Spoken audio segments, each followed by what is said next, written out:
Welcome back to Microeconomics with me, Professor Ledwinski. We're going to continue on today in talking about perfect competition and the theory of the firm. And what we're getting to today is looking again at those assumptions that we made at the beginning and tying them explicitly to the conclusions about competition when we have many firms and when these assumptions hold. So let's review these assumptions. The first had to do with the goals of the firm and the consumers. The second was about the fact that there are a bunch of firms in the market, many buyers as well, and therefore each had small market share.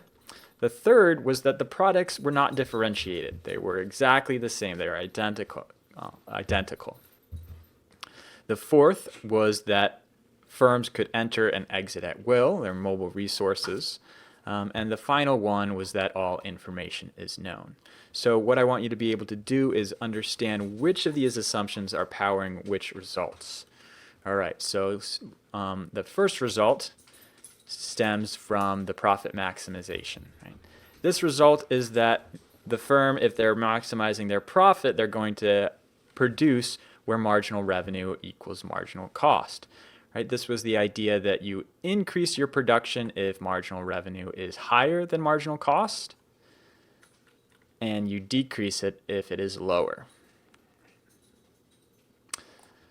So that's the first result, and that is simply stemming from profit maximizing behavior of the firm.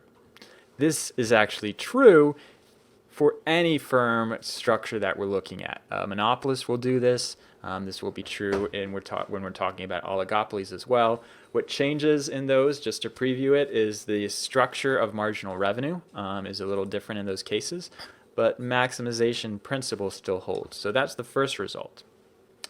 The second result stems from having many buyers and sellers with standardized products and having everything fully known. The second result is the result about being a price taker, that no firm can unilaterally influence prices. Right? So they can't, if they are raising their prices, consumers will just go and buy the same good because we have standardized products from someone else.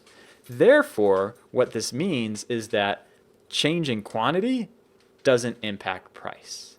And furthermore, this implies that your marginal revenue is just the market price. That price equals marginal revenue. So this is the second perfectly competitive result we're talking about.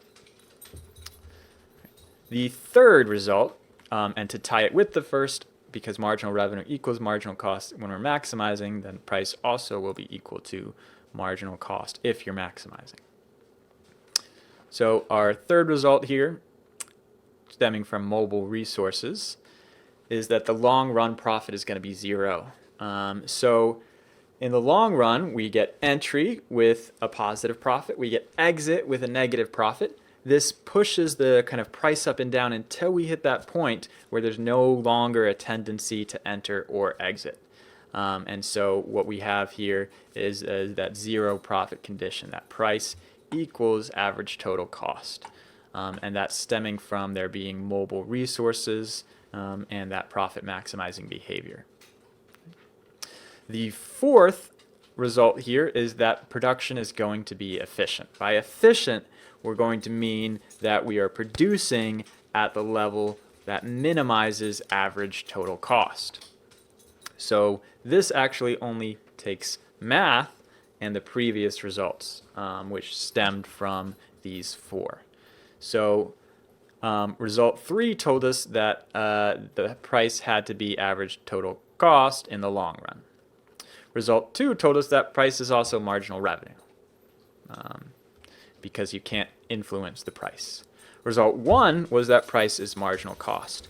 Combining these together, right, it must be the case that marginal cost equals average total cost.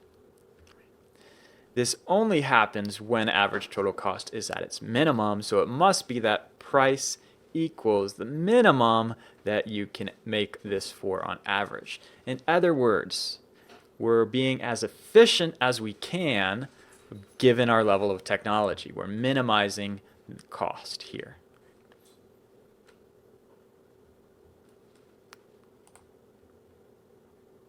So to run through these, right, our short run quantity stems from our profit maximizing behavior, which makes marginal revenue have to equal marginal cost. Price taking behavior means that price equals marginal revenue. Zero long run profit due to entry and exit means that price equals average total cost, and not just any average total cost, but the minimum of average total cost. So that tied in the assumptions to the conclusions that we have been developing throughout.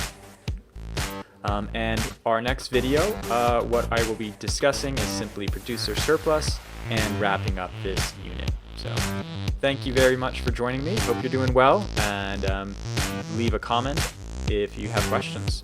Take care.